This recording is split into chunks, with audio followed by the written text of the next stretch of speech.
داعیے حق داعیے دی داعیے ایمان ہے۔ ڈھابل سے فارغ ہے الحمدللہ۔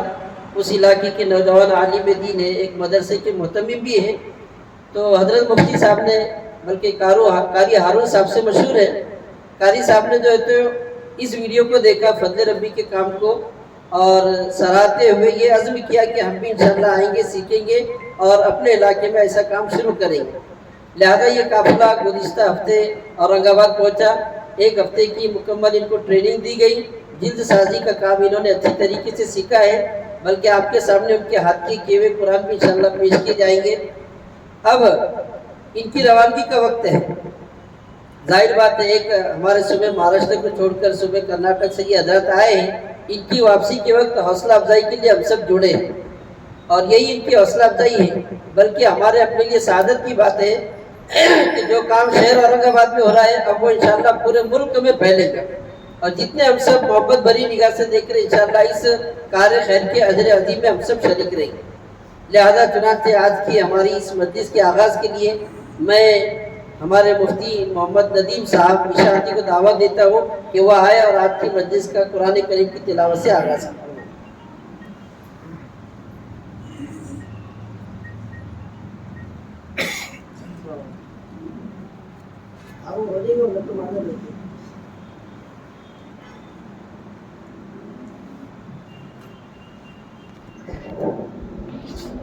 أعوذ بالله من الشيطان الرجيم. بسم الله الرحمن الرحيم. هو الله الذي لا إله إلا هو عالم الغيب والشهادة هو الرحمن الرحيم.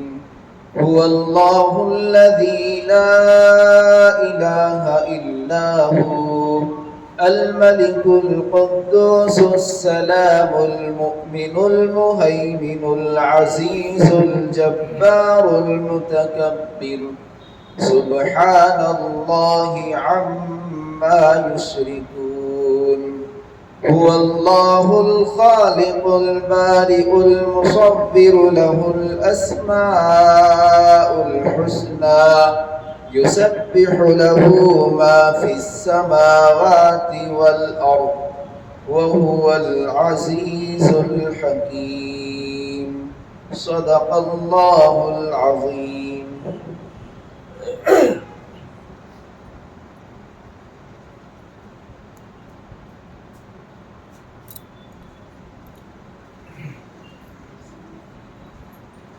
قرآن کریم کی تلاوت کے بعد قبل اس کی کوئی نعت یا حق پیش ہو، ہم ہمارے آج کے جو جانے والے احباب میں جن کی کارگزاری ہم سب کو سننا ہے کہ کس طریقے سے انہوں نے فضل ربی میں ایام گزارے اور جانے کے بعد وہ کس طریقے سے کام کریں گے۔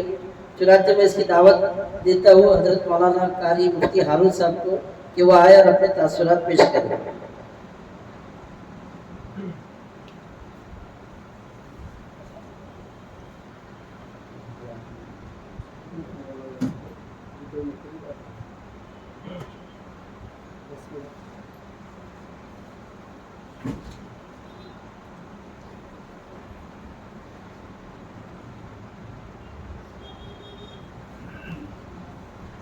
السلام علیکم ورحمۃ اللہ وبرکاتہ۔ الحمد للہ وحدہ والصلاة والسلام علی من لا نبی بعدہ، اما بعد فاعوذ باللہ من الشیطان الرجیم، بسم اللہ الرحمن الرحیم۔ انا نحن نزلنا الذکر وانا له لحافظون، صدق اللہ العظیم۔ گرمی خواہی مسلمہ زیستن، گرمی خواہی مسلمہ زیستن، نیست ممکن جز بقرآن زیستن۔ حضرت صدر محترم، اساتین علم و فضل، حضرات علماء کرام، قرآن کریم کی حفاظت کی ذمہ داری اللہ رب العزت نے خود لی ہے، اور مدارس اسلامیہ میں پڑھنے والے طلباء کرام قرآن کریم کو حفظ کر کے اس ذمہ داری کو پورا کر رہے ہیں۔ گزشتہ ٹھیک 1 سال قبل اسی مہینے میں جامعہ اسلامیہ اشاعت العلوم عقل کوہ کے چینل سے ادارہ فضل ربی دارالقرآن کا تعارف اور اس کی کارکردگی، کام کی نوعیت، کام کی ترتیب حضرت مولانا مفتی عبدالستار صاحب دامت برکاتہم سے ہم نے سنا۔ اسی وقت یہ داعیہ پیدا ہوا کہ کسی طرح ان سے رابطہ کیا جائے، تو چونکہ اس شہر میں ملک ہندوستان کا مایہ ناز ادارہ جامعہ اسلامیہ تعلیم الدین ڈھابل کے فضلاء کرام، قرائے کرام یہاں پر موجود ہیں، جو بہت سارے ہمارے ساتھیوں میں سے بھی ہیں، ان سے ہم نے رابطہ کیا تو الحمدللہ مفتی عبدالستار صاحب کا رابطہ ہمیں ملا، لیکن فوری طور پر یہاں آنے کا کوئی موقع ہمیں میسر نہیں ہوا۔ ٹھیک 1 سال کے بعد یہ دیرینہ خواہش الحمدللہ پوری ہوئی، اور ہمارا ادارہ جامعۃ القراءت جو شہر میسور کے کچھ فاصلے پر واقع ہے، وہاں کے ششماہی کی تعطیلات کے موقع پر ہم اساتذہ کرام نے مشورہ کیا کہ قرآن کریم کی ظاہری حفاظت کے جو اسباب ہمارے علاقے میں ہونی چاہیے وہ نہیں ہے، چنانچہ تعطیلات میں ہم ایک سفر اس تاریخی شہر اورنگ آباد کا کریں اور کام کی نوعیت کو سمجھیں، اور اس کے لیے بنیادی جو چیز ہے وہ جلد سازی ہے۔ جلد سازی، جلد بندی اگر آ جائے گی تو اس کام کو کرنے میں سہولت زیادہ ہوتی ہے، ورنہ بک بائنڈنگ کے دکان پر لے جاؤ، پھر ان سے مدت لو، ان کو قیمت ادا کرو، پھر لے کر آؤ، یہ بہت زیادہ بھاری کام ہوتا ہے جو زیادہ دیر پا بھی نہیں ہوتا۔ اس کی وجہ سے الحمدللہ میں ہمارے جامعۃ القراءت کے تمام اساتذہ کا اور اسٹاف کا شکر گزار ہوں کہ جب ان کے سامنے بات رکھی تو علماء کرام، اساتذہ کرام صدق دل سے تیار ہوئے، اور ہمارا قافلہ گزشتہ منگل کی رات ادارہ فضل ربی دارالقرآن کو پہنچا۔ الحمدللہ یہاں پہنچنے کے بعد حضرت مفتی صاحب نے ہماری بہت خاطر تواضع کی، ہر اعتبار سے وہ ہماری خدمت انہوں نے انجام دی، اللہ اس کا بہترین بدلہ حضرت مفتی صاحب کو عطا فرمائے۔ اور خصوصیت کے ساتھ ہمارے رشید بھائی جو یہاں بائنڈنگ اور جلد سازی کا کام کرتے ہیں، بہت ہی خوش مزاج ہیں ماشاءاللہ۔ انہوں نے اپنا سارا ہنر صرف 2 دن میں ہمارے تمام اساتذہ کرام کو حوالے کر دیا، اور بڑی مہارت کے ساتھ مختلف 5 یا 6 طریقے سے جتنے طریقے یہ جانتے ہیں بائنڈنگ کے، وہ تمام طریقوں میں انہوں نے 2 یا 3 دن کے اندر میں تمام علماء کرام کو بہت شوق کے ساتھ اور بہت جیسے خوش مزاجی کے ساتھ بغیر کسی تکلف کے انہوں نے اپنا سارا ہنر ہمارے سامنے رکھ دیا۔ میں ان کا بھی تہہ دل سے شکریہ ادا کرتا ہوں، دعا کرتا ہوں اللہ تبارک و تعالیٰ ان کی عمر میں، صحت میں برکت عطا فرمائے، اور ادارہ فضل ربی میں جو حضرات سٹاف ہیں، کام کر رہے ہیں، ان کا بھی میں تہہ دل سے شکریہ ادا کرتا ہوں۔ میرے عزیز علماء کرام، حضرات اساتذہ کرام، دراصل بات یہ ہے جو ہم نے دیکھی ہمارے شہر میسور میں اور دیگر مساجد میں جہاں کہیں پہنچنا ہوتا تھا، بے شمار قرآن کریم کے نسخے، بوسیدہ اوراق مسجدوں میں پڑے ہوئے ملتے تھے۔ سال میں 2 سال میں کسی کے دل میں خیال آ جاتا، نوجوانوں کو جذبہ پیدا ہو جاتا تو اکٹھا ہوتے، قبرستان میں لے جا کر دفن کر دیتے۔ اور اس میں یہ چیز ہمیں دیکھنے کو ملی کہ صرف قرآن کا اوپر کا پھٹا پھٹا ہوا ہے یا 1-2 پارے اس کے ڈیمیج ہوئے ہیں، اس قرآن کو بھی وہ دفنانے میں ڈال دیتے تھے۔ یا بہت سارے قرآن تلاوت اگر نہ کیے جائیں، گھر میں رکھ کر چھوڑ دیے جائیں، مسجد میں رکھ دیے جائیں، صرف رکھنے کی وجہ سے ہی اس میں پرانا پن آ جاتا ہے، تو ایسے قرآن کریم کو بھی جو ہے دفنانے میں ڈال دیا جاتا تھا. تو یہ ساری چیزیں ہمارے سامنے آئیں. اچھی اچھی مسجدیں ہیں جہاں اچھے اچھے علماء کرام خدمت کر رہے ہیں, بڑے بڑے مدارس ہیں, لیکن قرآن کریم کی اس انداز میں حفاظت کا کوئی طریقہ ان کے سامنے نہیں تھا. بس ان کے ذہن میں بھی یہ تھا جب وقت ملا فارغ ہو جائیں گے اس وقت میں ہم قرآن کریم اکٹھا کر کے دفنا دیں گے. لیکن یہ بات جو میں نے یہاں آنے سے پہلے بھی ہمارے علاقے کے موقر علماء کرام کے سامنے بات رکھی تو بہت سارے ماشاءاللہ اس پر راضی بھی ہوئے, تیار بھی ہوئے کہ یہ کام شروع ہونا چاہیے اور اس کے ذریعے سے قرآن کریم کی حفاظت ہوگی. حضرت مولانا یونس صاحب پالنپوری دامت برکاتہم نے قرآن کریم کے کئی نسخوں میں اس کے پہلے صفحے پر قرآن کریم کے آداب ذکر کیے ہیں. اس میں سے یہ بھی بیان کیا ہے کہ اسے بغیر جزدان کے نہ رکھا جائے. یہ غیرت کی بات ہے کہ ہم لباس میں ہو اور قرآن کریم بے لباس ہو, کہ ہمارے جسم میں کہیں چوٹ لگ جائے تو ہم مرہم پٹی کرتے ہیں اور قرآن کریم جو اللہ کا کلام ہے اس کے جلد کو, اس کے ٹٹے کو زخم آ جائے اس میں کچھ, تو اگر ہم اس کی جلد سازی نہ کریں, جس پر قرآن رکھ کر پڑھا جاتا ہے رحل, اگر وہ ٹوٹ جاتا ہے تو ہم اس کو پلٹا کر استعمال کرتے ہیں. کیا یہی چیز گھر میں رکھی ہوئی کرسی اور چارپائی کے ساتھ معاملہ ہوتا ہے کہ کرسی کو پلٹا کر رکھ دیے جاتے ہیں یا چارپائی کو پلٹا کر استعمال کیا جاتا ہے؟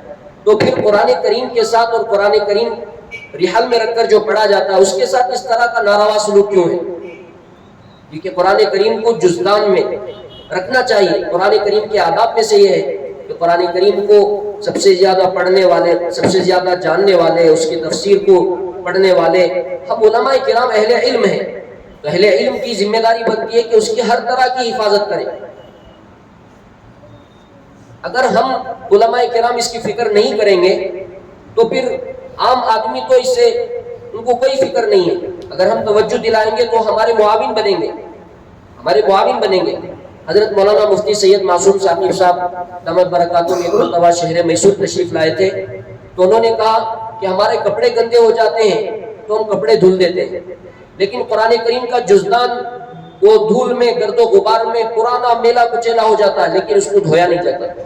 پھر اس کے ضمن میں فرمایا کہ کعبۃ اللہ کا غلاف ہے, ایک کعبۃ اللہ کا غلاف ہے جو کعبۃ اللہ سے چپکا ہوا ہے اور ایک اللہ کے کلام کے ساتھ جڑا ہوا کپڑا ہے, اللہ کے مبارک کلام کے ساتھ جڑا ہوا ہے. حضرت نے فرمایا کہ کعبۃ اللہ کے غلاف کو دھوئیں تو اس کے پانی کو اگر نالی میں بہا دیں تو اتنا گناہ نہیں ہے جتنا گناہ قرآن کریم کے ساتھ لگے ہوئے کپڑے کو دھونے کے بعد اس پانی کو بہانے میں گناہ ہو. کتنی باریکی پر نظر ڈالی کہ آپ اندازہ لگائیے کہ یہ تو براہ راست اللہ کے کلام سے جڑا ہوا کپڑا ہے اور وہ کعبۃ اللہ کے در و دیوار سے جڑا ہوا کپڑا ہے. تو میرے عزیز ساتھیو, اللہ رب العزت نے قرآن کریم کی حفاظت کا ذمہ لے رکھا ہے تو اللہ رب العزت قرآن کریم کی حفاظت کریں گے. لیکن اگر ہم جان کر بھی انجانے بنے, ہماری مساجد میں, ہمارے مدارس میں, ہمارے گھروں میں ایسے بوسیدہ اوراق اور ایسے قرآن کریم کے اوراق پڑے ہوئے ہوں جس کی ہم حفاظت نہ کریں تو یہ کل قیامت کے دن ہم اللہ کے یہاں جواب دہ ہوں گے. ایک بشر حافی رحمت اللہ علیہ جو شرابی تھے, ایک اللہ کا نام جو نیچے گرا ہوا تھا اس کو انہوں نے اٹھا کر اپنے جیب میں, ایک درہم ان کے پاس موجود تھا, اس سے خوشبو خریدی, پھر اس کو جو ہے اللہ کے نام پر اچھی طرح خوشبو لگایا اور اس کو اونچی جگہ پر رکھا. اللہ رب العزت کو یہ ادا اتنی پسند آئی کہ اللہ رب العزت نے ان کو وقت کا ولی بنا دیا. شرابی آدمی, اب وہ اللہ کے نام کی ادب کر, اب ایسے بے شمار قرآن کریم بوسیدہ پڑے ہوئے ہیں. میں میسور شہر کی ایک مسجد, نام نہیں لیتا, ایک مسجد میں جانا ہوا, 200 سے 250 قرآن چائے کے کلر, جو چائے کا جو کلر آتا ہے اس رنگ کے ہو چکے تھے, رکھے ہوئے ہیں. 1 سے 4 مرتبہ ذمہ داروں کو کہا لیکن کوئی توجہ نہیں. یہ کام وہی لوگ کرتے ہیں جن کے دل میں درد ہوتا ہے. یہ سوکھا کام ہے, اس پر ثواب ملتا ہے. تو میرے عزیز علماء کرام, آپ حضرات کو ماشاءاللہ آپ کے یہاں یہ ادارہ ہے, ادارہ فضل ربی, ماشاءاللہ یہاں سے کام پھیل رہا ہے بہت ساری جگہ. جب یہاں آنا ہوا تو بہت سارے علماء کرام جو ہماری پہچان میں ہیں, ہمارے تعلقات میں ہیں, ان کے سامنے جب یہ بات رکھی تو انہوں نے بھی یہ کام شروع کرنے کا ارادہ کیا. اللہ تبارک و تعالیٰ سے دعا ہے, اللہ تبارک و تعالیٰ اس ادارے کی اللہ تبارک و تعالیٰ ہر طرح سے ترقی عطا فرمائے.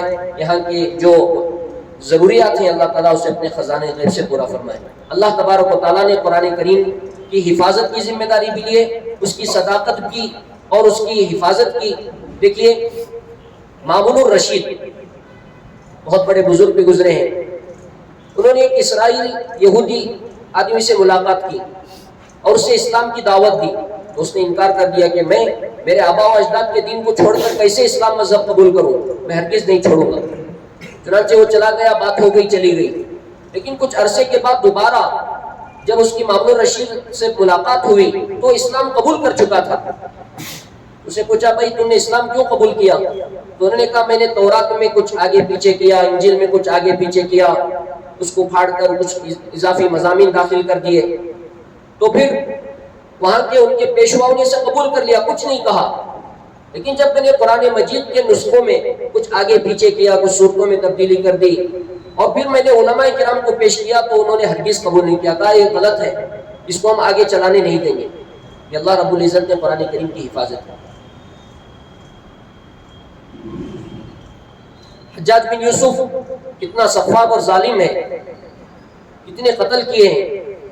اس کے پاس کچھ اسرائیلی یہودی لوگ آئے اور آ کر سفارش کی کہ حضرت آپ جو ہے نقطوں کا کام، نقطے لگانے کا کام کر رہے ہیں، ہمیں پتہ چلا ہے۔ آپ جو ہے فَأَبَوْا أَن يُضَيِّفُوهُمَا کی جگہ فَأَتَوْا أَن يُضَيِّفُوهُمَا کر دیا، تاکہ جو بدعا اور ہلاکت کا تذکرہ ہے وہ جو ہے بدل جائے۔ حجاج بن یوسف کو غیرت آئی اور روم میں گئے اور جا کر خوب رویا کہ اللہ میں اتنا بدمعاش ہو گیا، اتنا بے غیرت ہو گیا کہ لوگ آ کر قرآن کریم کی تبدیلی کی سفارش مجھ سے کرنے لگے۔ اللہ سے توبہ کی اور آ کر جو ہے جتنے لوگ سفارش لینے کے لیے آئے تھے سب کا سب قلم کر دیا۔ میرے علماء کرام، حضرات اساتذہ کرام، اساتذہ علم و فضل، اللہ کا لاکھ لاکھ شکر و احسان ہے کہ قرآن کریم کی حفاظت کی ذمہ داری اللہ نے مجھے، میرے اور آپ کے اوپر ڈالی ہے۔ ہم صبح و شام اسی مشغلے میں لگے ہوئے، تو قرآن کریم اپنے مساجد میں، اپنے مدارس میں، جہاں کہیں بھی اس طرح کے بوسیدہ اوراق ہیں تو اس کو حفاظت میں لانے کی کوشش کریں۔ دعا کریں اللہ تبارک و تعالیٰ یہ جو کام یہاں شروع ہوا ہے اسی طرح کا کام ہم شہر میسور میں بھی شروع کریں، اللہ تبارک و تعالیٰ اس کے اسباب و وسائل پیدا فرمائے۔ اور پھر میں دوبارہ حضرت مولانا مفتی عبدالستار صاحب کا تہ دل سے شکریہ ادا کرتا ہوں۔ اسی طرح ہمارے جامعہ ڈھابل کے فارغین فضلاء کرام اس عرصے میں انہوں نے بھی ہمارا بہت تعاون کیا اور ہمیشہ ساتھ رہے، خبر گیری کرتے رہے اور دل بہلاتے رہے ماشاءاللہ۔ اسی کی وجہ سے بھی ہمیں بہت خوشی ہوئی۔ اللہ تبارک و تعالیٰ ہم علماء کرام کی خدمات کو اپنی بارگاہ میں شرف قبولیت عطا فرمائے، آمین وآخر دعوانا الحمدللہ رب العالمین۔ یہ تھے حضرت مولانا مفتی قاری ہارون صاحب جامعی۔ ان کے وفد میں ایک ہے قاری شعیب صاحب، میں ان کو دعوت دیتا ہوں کہ وہ آئے اور نعت کلام ہم سب کے سامنے پیش کریں۔ السلام علیکم ورحمۃ اللہ وبرکاتہ۔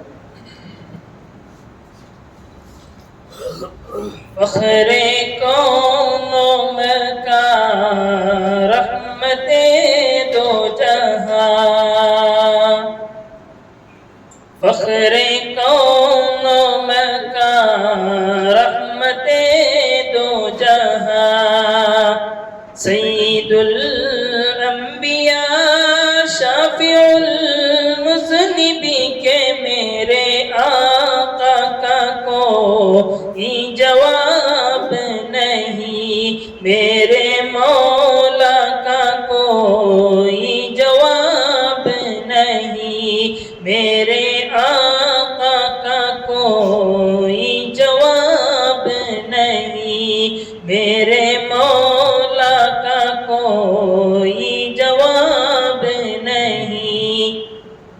آمد مصطفیٰ خاتم الانبیاء، مرحبا مرحبا آفری آفری کے میرے آقا کا کوئی جواب نہیں، میرے مولا کا کوئی جواب نہیں، میرے آقا لا جواب، میرے مولا لا جواب، روح قرآن لا جواب، جان ایمان لا جواب، لا جواب لا جواب لا جواب لا جواب کے میرے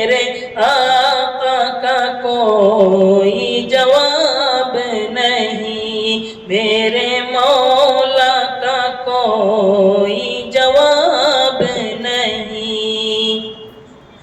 قتل کرنے چلے جب نبی کو عمر، راستے میں کسی نے کہا روک کر، کیوں ہے اتنا خفا، جا رہے ہو کدھر، جا کے اپنی بہن کی ذرا لو خبر، ہو گئی ہے فدا رب کے محبوب پر، دل تو دل ہے زبان سے یہی کہہ رہی کہ میرے آقا کا کوئی جواب نہیں، میرے مولا کا کوئی جواب نہیں، میرے آقا لا جواب، میرے مولا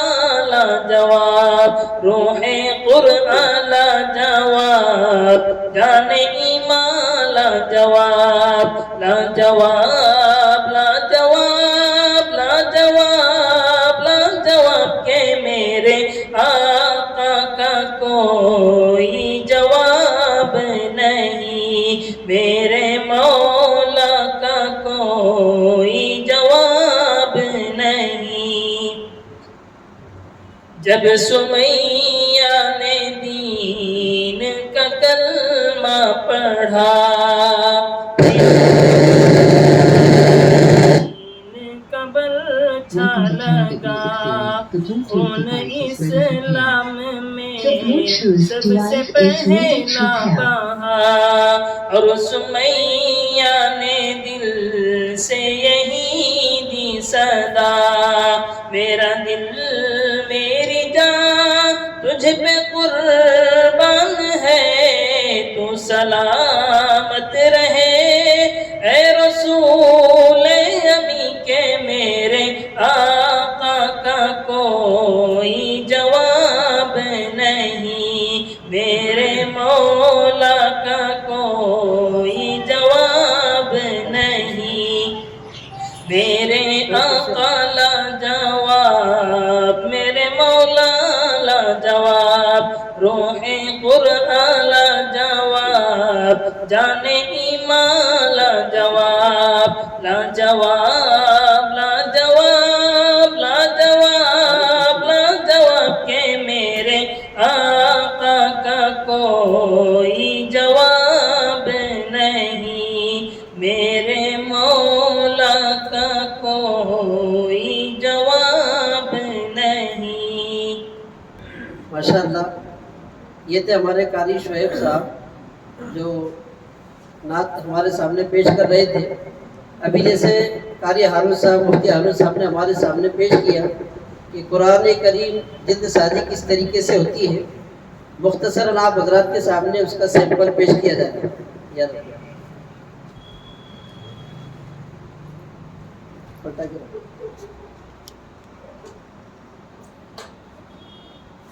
مولانا عبداللہ صاحب وہ کرسی دیجیے، قاری صاحب وہ کرسی لاؤ ادھر جلدی۔ مولانا آپ ادھر تشریف لائیے، آئیے۔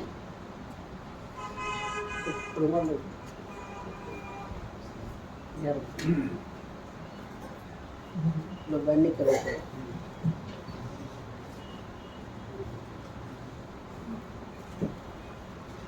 یہ وہ قرآن شریف ہے جو ہم اپنے گھروں کے اندر، مسجدوں کے اندر، کہیں بھی ہو ایسا سمجھتے کہ یہ ہمارے اب کام کے نہیں ہے۔ کئی سالوں سے یہ دیکھا جاتا تھا کہ ایسے قرآن مکمل دفن کر دیے جاتے ہیں۔ اب یہ قرآن واقعی ایسے ہے کہ اب پڑھنے کے تو قابل ہے نہیں، لیکن اس میں یہ ہوتا ہے کہ اس کو ایک ایک پارہ الگ کر کے اس کو چیک کیا جاتا ہے، ایک پارہ لے کر، اور اس کے بعد جو ہے تو اس کو پارے کے اعتبار سے ترتیب دیے جاتے ہیں۔ جو پارے کم ہیں اس کو پاروں کی پیٹیوں میں سے ڈال دیا جاتا ہے۔ ڈالنے کے بعد آپ حضرات کے سامنے اس طریقے سے ایسا ہی قرآن شریف، ایک شکل ادھر ہے، دوسری شکل یہ آپ کے سامنے، ماشاءاللہ یہ جو مہمان آئے ہیں ان کے ذریعے سے ان کے سامنے یہ قرآن شریف بنایا گیا ہے۔ کوئی حرف کٹتا نہیں، دبتا نہیں، مٹتا نہیں، بہترین انداز میں حضرت ادھر تشریف لائیے، آپ کی کرسی ہے،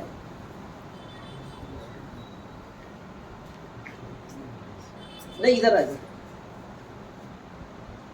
تشریف لائیے، اوپر اوپر اوپر مولانا اپنے قرآن کو 2-3 بار کریں۔ یہ کارگزاری اس لیے ہے کہ بہت سارے ہمارے علماء کرام کو معلوم ہی نہیں کہ فضل ربی میں کیا ہوتا ہے، یہ اس لیے سامنے آپ کے سامنے بتایا جا رہا ہے۔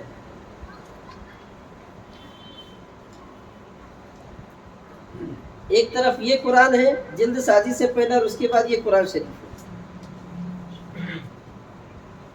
یہ جو ہمارے مہمان آئے جنہوں نے 5 دن کے اندر، ان کو کچھ بھی نہیں آتی تھی لیکن بہترین انداز میں انہوں نے بھی بائنڈنگ کی ہے، یہ بھی آپ حضرات کے سامنے رزلٹ ہے۔ یہ بھی ایک طریقہ ہے جلد سازی کا، ماشاءاللہ اہل علم ہے، مکمل طور پر کام میں آ جاتے ہیں پارے اگر کام میں لیے تو۔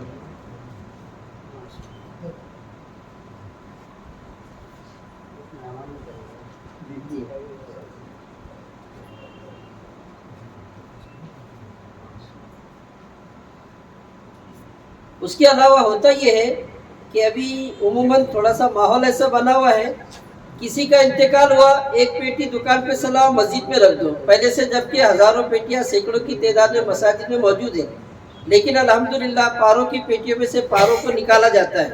نکالنے کے بعد اس پاروں کو کیسے ایک قرآن کے اندر تبدیل کیا جاتا ہے، یہ طریقہ ہے پاروں کو نکالنے کا۔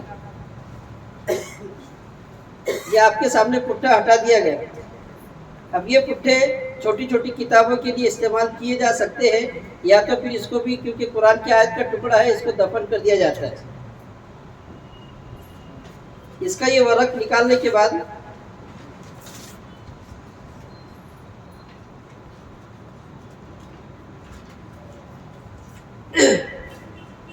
یہ ایک پارا ہو گیا۔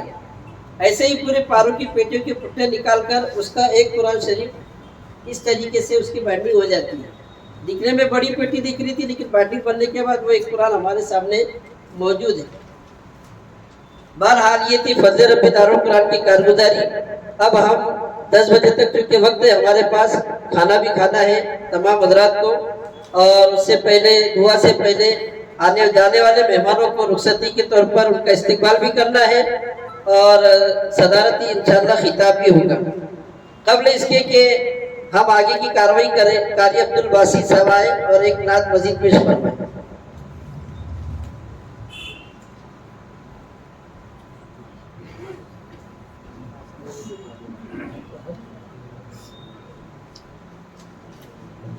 دو جا سے پیارا ہے نام محمد، دلو جا سے پیارا ہے نام محمد، اوروں کا سہارا ہے نام محمد، غموں کا سہارا ہے نام محمد، بیاں ہو سکے کیا مقام محمد، بیاں ہو سکے کیا مقام محمد، بیاں ہو سکے کیا مقام محمد، سر عرش ہے احترام محمد، سر عرش ہے احترام محمد، دل و جاں سے پیارا ہے نام محمد، غلامی پہ ان کی فدا بادشاہی، غلامی پہ ان کی فدا بادشاہی، غلامی پہ ان کی فدا بادشاہی، غلامی پہ ان کی فدا بادشاہی، ہے جنت کا وارث غلام محمد، ہے جنت کا وارث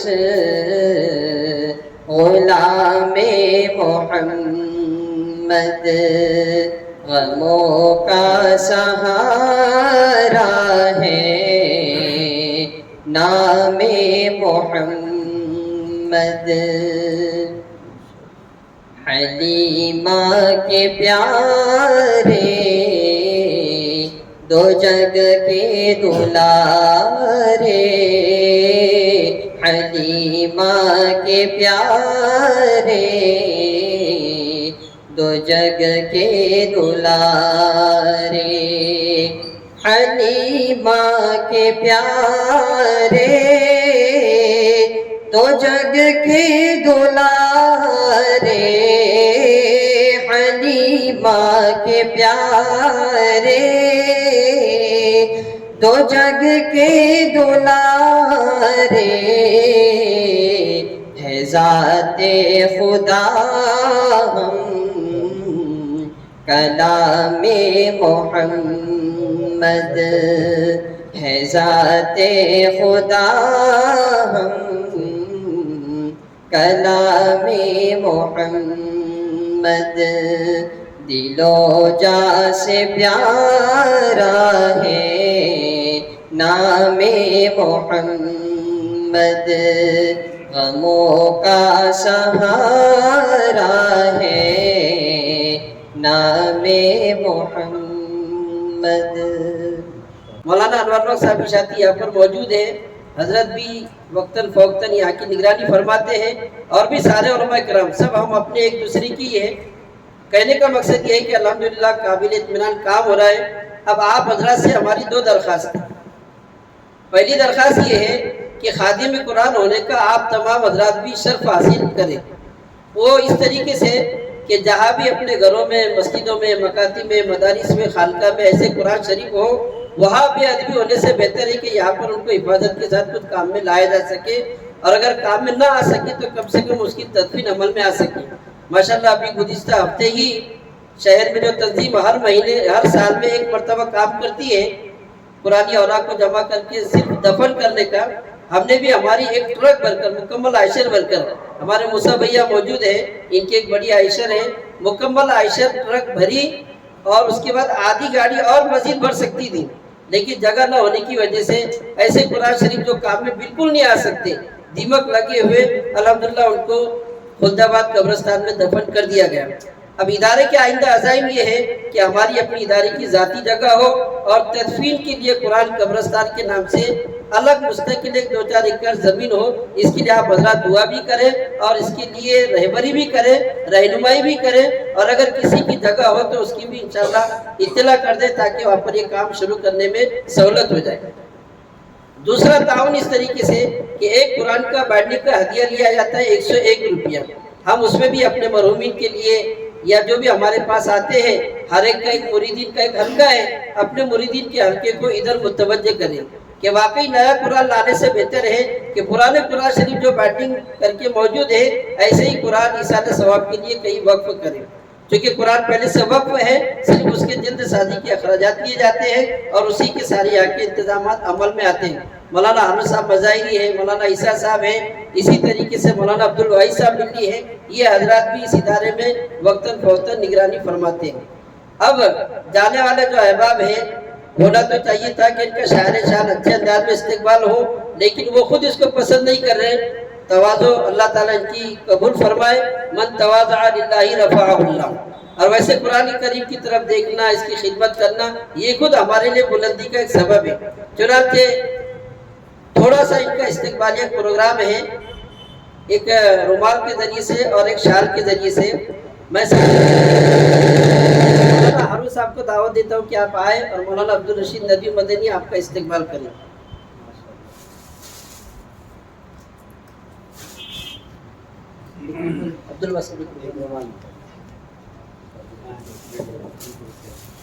مولانا باوجود بیمار ہونے کے ہمارے پاس تشریف لائے ہیں. یہ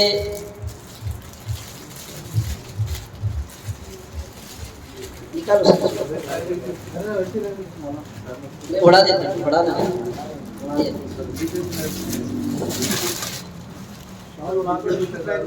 وہ پیک کریں گے.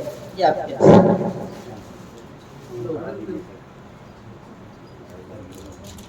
دوسرے ان کے ساتھ میں آئے ہوئے قاری شعیب صاحب، وہ آئے اور ان کا استقبال مولانا صادق صاحب جامعی ناظم و محتمم اور بانی مظاہر حق مصر واڑی، ان کا استقبال کریں.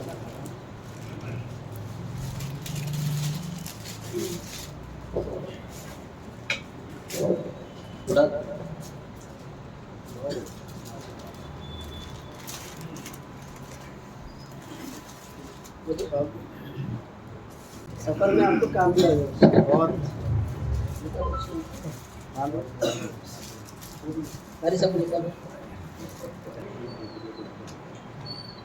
رشید بھائی کے لیے راجب صاحب آپ ہی کے ہاتھ سے دی جائیے، حضرت کے ہاتھوں سے. حضرت مولانا عبدالرشید صاحب مدنی کے ہاتھوں سے رشید بھائی کو مفتی صاحب کی طرف سے 2000 روپے کا مہتانہ نذرانہ ہدیہ دیا جا رہا ہے.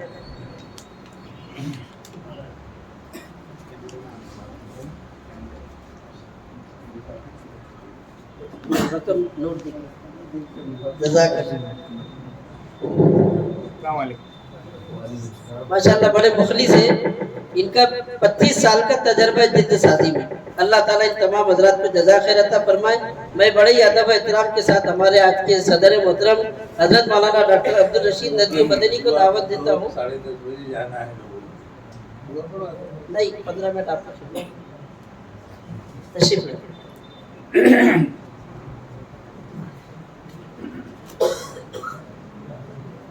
وقت تو ہو گیا ہے.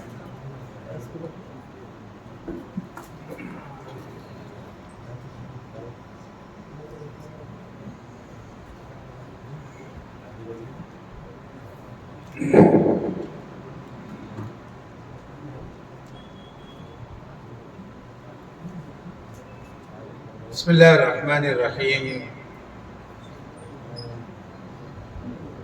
ان الحمد للہ والصلاة والسلام على رسول الله ومن والاه وبعد. فقد قال الله سبحانه وتعالى في محكم تنزيله: أعوذ بالله من الشيطان الرجيم. إن هذا القرآن يهدي للتي هي أقوم ويبشر المؤمنين الذين يعملون الصالحات أن لهم أجرا كبيرا. محترم علماء و حفاظ کرام اور تمام مدارس سے مستفید ہونے والے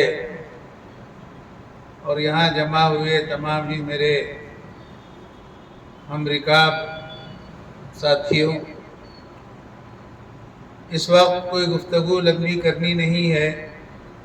آپ نے مفتی ہارون صاحب سے اور خود مفتی ہارون صاحب سے زیادہ مفتی عبدالستار صاحب سے تمامی معلومات اکٹھا کر لی ہیں. ظاہر ہے کہ ان کی معلومات تجربے کی بنیاد پر ہیں اور میری معلومات وہ صرف علمی اور بصری بنیاد پر ہے. اس وقت قرآن کریم کی نسبت سے جو خدمات دنیا میں انجام دی جا رہی ہیں وہ بے شمار ہیں۔ ان خدمات میں بڑے بڑے علماء بھی ہیں، فقہاء بھی ہیں، مفسرین بھی ہیں، محدثین بھی ہیں، علماء بھی ہیں اور حفاظ بھی ہیں۔ ہر زاویے سے، ہر ناحیے سے اور ہر گوشے سے قرآن کریم کی خدمات کو انجام دینے میں وہ اپنے لیے زاد آخرت تصور کرتے ہیں، اور یہ حقیقت ہے۔ کوئی ترجمے کے ذریعے، کوئی تشریح کے ذریعے، کوئی تفسیر کے ذریعے، کوئی نحوی لغات کے ذریعے، کوئی صرفی قواعد کے بیان کے ذریعے، اور کوئی بلاغتی انداز میں استعارات کے ذریعے، کوئی تشبیہات کے ذریعے، کوئی کنایات کے ذریعے، کوئی نہ جانے جتنے علوم وجود میں آئے ہیں، اور تمام علوم کا مصدر اور منبع وہ قرآن کریم ہی ہے۔ خاص طور سے عربی زبان کے قواعد، گرامر، بلاغت اور اس سے متعلقین تمام علوم، اس کا تعلق قرآن کریم ہے۔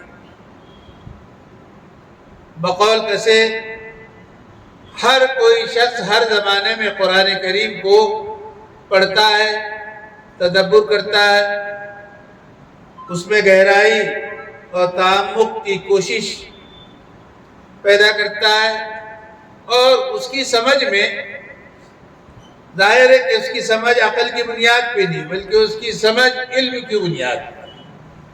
عقل کو اگر بنیاد بنایا جائے تو بہت سے بہکے ہوئے بھی لوگ ہم کو مل جاتے ہیں، لیکن علم کی بنیاد پہ جو اس کا تعمق ہوتا ہے وہ ایک ایسے عجیب و غریب قسم کے نتیجے پہ پہنچتا ہے کہ وہاں جا وہ جاننے سے عقلیں حیران رہتی ہیں، اور پتہ چلتا ہے کہ کیا یہ بھی قرآن میں تھا۔ تو ایک جملہ آپ کے سامنے ذکر کرتا ہوں، کہیں پڑھنے میں آیا تھا، اس میں لکھا تھا کہ جب تک، یعنی آج کے دور میں اس کو سائنس کہتے ہیں، سائنس کا ترجمہ ہے علوم، جب تک سائنس اپنی تحقیقات کے ذریعے سے نوادرات اور متنوعات اشیاء کو پیش کرتی رہے گی، تب تک یہ قرآن کریم ان کا ساتھ دیتا رہے گا۔ اور جب محققین، میں ایک عام معنی میں کہہ رہا ہوں محققین، وہ بھلے سائنس کے ہو یا علماء، اور جب محققین یہ کہہ دیں گے کہ اب قرآن کریم کے تمام علوم، معارف، معانی، مضمرات اور اس سے متعلقات وہ سب منکشف کیے جا چکے ہیں، تب آپ یہ سمجھ لیجئے کہ یہی وہ دنیا کا آخری دن ہوگا اور وہیں پر قیامت برپا ہو جائے گی۔ تو تب تک یہ قرآن ہم سب کے لیے رہبری اور رہنمائی کا فریضہ انجام دیتا ہے اور دیتا رہے گا۔ تو ان تمام لوگوں نے ان کی خدمات کی۔ اب یہ خدمات حفظ کے ذریعے سے، جیسا مفتی صاحب نے کہا کہ، اور مدرسین جو حفاظ ہیں وہ طلبہ کو حافظ بناتے ہیں، اور یہ بھی ان کی خدمات، مفسرین مدارس میں پڑھانے والے وہ بھی ان کی خدمات، لیکن تجلید کی نقطہ نظر سے اور اس کی جلد سازی کے اعتبار سے یہ خدمات ذرا دیر میں پیدا ہوئی، پہلے بہت پہلے تھی، پھر یہ دور کچھ ترقی یافتہ سے آیا تو اس میں لوگ یہ سمجھنے لگے کہ اس سے بہتر ہے کہ نیا خرید لیں۔ ان کی یہ سوچ ہے، اور میں یہ سمجھتا ہوں کہ آج بھی آپ حفاظ سے پوچھئے کہ وہ فلاں آیت کہاں ہے، وہ کہیں گے فلاں پارے پر بائیں جانب کے یہاں سطر میں ہے، یا اگر سطر نہیں تو بائی جانب ضرور بتائے. اب میں اگر ان کو کوئی ایسا قرآن کریم لے جا کے دوں اور ان سے آیت پوچھوں کہ ذرا دکھائیے کہاں ہے، تو کہیں گے یہ نہیں. مطلب کون سا؟ یعنی وہ جس میں نے حفظ کیا ہے. تو ہر ایک کے لیے قرآن کریم کو ہے نمونہ ہو جاتا ہے اس کی یادداشت کے لیے. اور آج جو اللہ کے فضل سے آپ لوگ دیکھتے ہیں ٹی وی کو، اس پہ ویڈیوز میں ایسے ایسے طلبہ اور ایسے ایسے بچے آ رہے ہیں. اس صفحے پہ کیا، اس کے بعد کون سا لفظ، اس کے بعد کون سا، اس کے بعد کون سا، اس کے 5 صفحے کے بعد کون سا، اس کی سطر کون سی، آخری لفظ کیا ہے، کون سی آیت نمبر کیا ہے وغیرہ. یہ سب دیکھا ہوگا آپ. تو خیر یہ وہ چیزیں ہیں جو علوم میں جو یعنی آپ کے ترقی ہو رہی ہے اور اس کے علوم عموم ہو رہے ہیں، عمومیت کے ساتھ میں عام ہو رہے ہیں.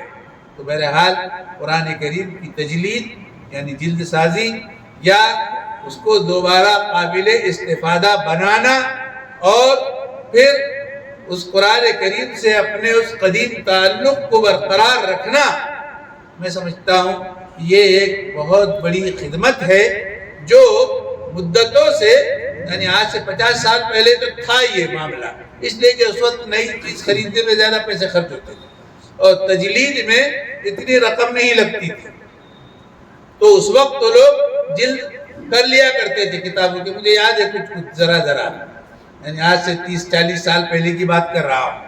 تو ایک ابدیہ بک ڈپو ہوا کرتا تھا جونا بازار میں، بہت پہلے کی بات ہے. جونا بازار میں ہوتا تھا، وہ ابدیہ نام تھا اس کا، ابدیہ بک ڈپو. تو وہیں پر اسی کے پاس، اسی کے ساتھ بغل ہی میں جلد سازی کا کام ہوتا تھا. تو بہرحال اس وقت تو یہ کام انجام پاتا تھا، لیکن اب مرور زمانے کے ساتھ آلات طبع میں جب کثرت ہو گئی اور عوام میں، لوگوں میں تقابل ہونے لگا اور تجارت کے نقطہ نظر سے اب پریس وجود میں آ گئے اور اس میں کثرت ہو گئی، تو پھر یہ اس کا یعنی پرانا پن مانگ پڑ گیا اور نیا پن وہ آسان ہو گیا. تو اس طرف لوگ جو ہے اس کے مائل ہو گئے. لیکن اب پھر ہم لوٹ ماضی کی طرف، گردش ایام تو، اب پھر ہم اسی طرف جا رہے ہیں. اور بہت سے لوگوں کو آپ نے دیکھا ہوگا کہ حتیٰ کہ لباس میں، رہن سہن میں اور آپ کے بہت سارے عادات میں، اطوار میں بھی اب لوگ وہی ماضی کی عادتوں کو اب جو ہے تھام رہے ہیں. میں اس کی ایک مثال دیتا ہوں. آپ لوگ اس پہ غور نہ کریں، اس لیے کہ آپ لوگوں کا اس سے تعلق نہیں رہا اور کہنے والے کا بھی قطعی کوئی تعلق نہیں رہا.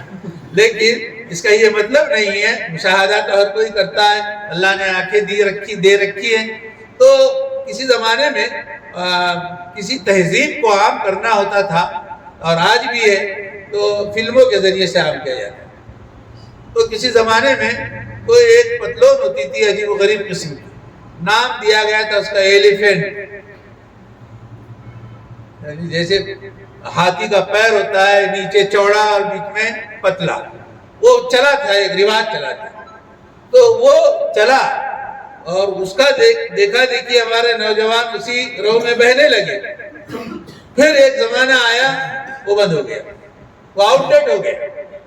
لوگ اس کو حقارت کی نظروں سے دیکھنے لگے. تو کسی چیز کے چلن کے لیے فلموں کے ذریعے سے اس کو عام کیا جاتا ہے.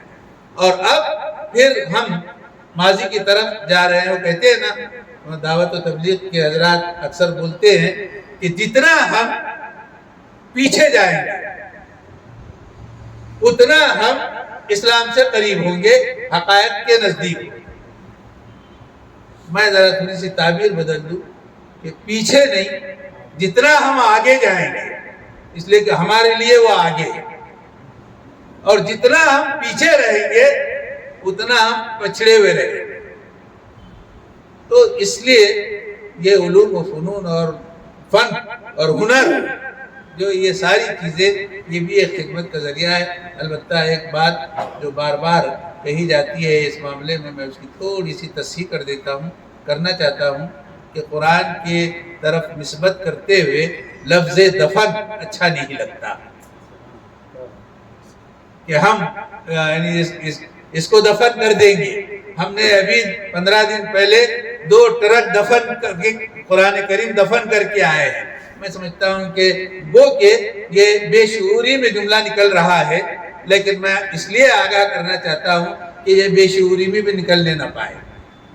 اور کیا کہا جائے کہ انشاءاللہ جس طرح کے آج سے 15 دن پہلے 2 ٹرک بوسیدہ قرآن کریم کی تدفین عمل میں آئی ہے، اسی طرح ہم اس کی تدفین کی انجام دہی کا کام کرتے ہیں اور یہ فریضہ انجام دیتے ہیں. تو لفظ تدفین کو آپ پکڑ لیجیے، تو کم سے کم اس کے ساتھ وہ بے ادبی غیر شعوری طور پر بھی انشاءاللہ نہیں پیدا ہوگی. ایک بات. دوسری ایک بات اور میں عرض کر دوں، اور آخری بات، اس لیے کہ مفتی صاحب نے 10 منٹ کہا تھا، 9 منٹ ہو گئے ہیں، بغیر دیکھے کہ بولتا ہوں میں گھڑی، اس لیے کہ مجھے اگلے ایک بات کے سلسلے میں 1 منٹ کافی ہے، اس پر پورا یقین ہے. دوسری بات یہ میں عرض کرنا چاہتا ہوں کہ جو درخواست مفتی صاحب نے کی ہے آپ تمام سے بوسیدہ قرآن کریم کے اعتبار سے کہ وہ یہاں پہنچانے کی کوشش کرے اور لوگوں کو جو ہے اس سمت میں ذرا تھوڑا سا ان کو جگانے کی کوشش کرے، تو جس طرح سے ہم اوروں کو نئے قرآن دلانے میں ثواب تصور کرتے ہیں. میری ایک مشورہ ہوگا اس طرح کی جہاں جتنی بھی تجلید کے جو ہے کارخانے ہیں، اور خاص طور سے قرآن کریم کی، اس لیے کہہ رہا ہوں کہ اب بنگلور میں بھی ہو چلا ہے اور انشاءاللہ وہاں بھی ہوگا، تو وہ لوگ جیسے تجلید میں یہ طریقہ کار جو یہاں کا ہے وہ اگر اپنائیں گے تو وہ بھی اور آپ بھی اس میں اگر ہم اپنے ان بچوں کی کوئی اعانت کرنا چاہتے ہیں قرآن کریم کے ان کو دلانے کے ذریعے سے، تو ترجیح دیں آپ کہ یہاں سے وہ قرآن کریم خریدیں اور آپ اس کا ہدیہ لیں، اتنے دن سنبھالنے کا اور قرآن کریم کو سنوارنے کا اور اس کو سدھانے کا، یعنی تجلید کی حیثیت سے سدھانے کی تعبیر استعمال کر رہا ہوں، تو اس کا آپ ہدیہ استعمال کریں. اس سے ہی ہوگا فائدہ یہ کہ اس کی بھی اعانت ہوگی. 4 لوگ یہاں کام کرتے ہیں تو ظاہر ہے کہ ان کے لیے بھی تو راستے تو ہم کو پیدا کرنے پڑیں گے، اور جب تک کہ ہم لوگوں کو اس سے آگاہ نہیں کریں گے تو ظاہر ہے کہ اس کے اندر بھی ترقی نہیں ہو سکے گی. تو میرا ایک مشورہ ہے کہ بجائے اس کے کہ حفظ کرنے والے آپ کے پاس میں ہر نوعیت کا قرآن کریم ہے، یعنی وہ 12 سطری ہے اور 18 سطری ہوتا ہے اور 13 15 اور ہر صفحے پہ آیت ختم ہونے والا وغیرہ، تو جو شخص جو طالب علم جس قرآن میں اس نے شروعات کی ہے اسی ٹائپ کا قرآن، اسی قسم کا قرآن انشاءاللہ ان کو یہاں مل جایا کرے گا، بجائے اس کے کہ وہ نیا قرآن اس کو دلائے. نئے میں اور پرانے میں یقین جانیے ایک زبر کا اور ایک جزم کا بھی فرق نہیں ہے. رہا سوال کہ کوہنگی کا، تو ظاہر ہے کہ کوہنگی میں جو کچھ بھی کوئی چیز جتنی کوہنا ہوگی اتنی ہی وہ اچھی ہوگی اور سچی ہوگی. نئی چیزوں میں بتایا نہیں جا سکتا، لیکن یہ تو اللہ کا کرم ہے. جیسے مفتی ہارون صاحب نے خود پڑھا تو وَإِنَّا لَهُ لَحَافِظُونَ، تو اس کے اندر تو انشاءاللہ کوئی فرق نہیں آئے گا. تو یہ 2 گزارشات کے ساتھ میں اپنی بات کو ختم کرتا ہوں اور یہ توقع رکھتا ہوں اللہ رب العزت سے اور آپ تمام سے یہ خواہش کرتا ہوں کہ اس طرح کے اداروں کی ترقی میں، ترویج میں اور اس کی تقویت میں اور اس کو تعاون باہم پہنچانے میں اور اس کی تشہیر میں اور اس کے تعارف میں آپ انشاءاللہ ہر ممکن اپنا کردار اپنی سطح پر اور اپنی حیثیت کے مطابق ادا کرتے رہیں گے. وما ذلك علی اللہ بعزیز. هذا وباللہ التوفیق وآخر دعوانا الحمد للہ رب العالمین. ایک درخواست یہ تھی کہ یہ لیجیے بولیے، میری آواز ویسی بھی بغیر مائک کے بھی. ہمارا جو کافلہ یہاں پر سے روانہ ہو رہا ہے بنگلور میسور علاقے میں پریا پٹن علاقہ ہے، وہاں پر الحمدللہ فضل ربی کی ایک شاخ قائم ہونے جا رہی ہے، اور ان کو تو منع کیا گیا تھا کہ آپ اپنے انداز میں کام کیجیے، لیکن قاری اور مفتی ہارون صاحب کا کہنا تھا کہ نہیں، ہم بورڈ پر انشاءاللہ یہ ڈالیں گے کہ ہمارا یہ کام شاخ فضل ربی دارالقرآن اورنگ آباد کا ہے. اسی کی اجازت دیتے ہوئے ان کو یہ قرآن شریف ایک مولانا کے ہاتھوں سے دیا جا رہا ہے. یہ یہیں کے تجلید شدہ ہے، یہ مجلد یہیں کا ہے. یہ اوہو بڑا خوبصورت ہے ماشاء اللہ. دیکھ رہے ہیں آپ لوگ؟ ہاں تو اس پہ لکھا ہوا بھی ہے. اتنا اچھا اندر باہر سے دکھ رہا ہے، اس سے کئی درجہ بہتر اندر سے ہے. کھول کے دیکھیے گا.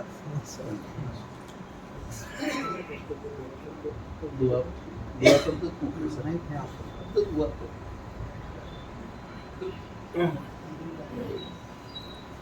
لا إله إلا الله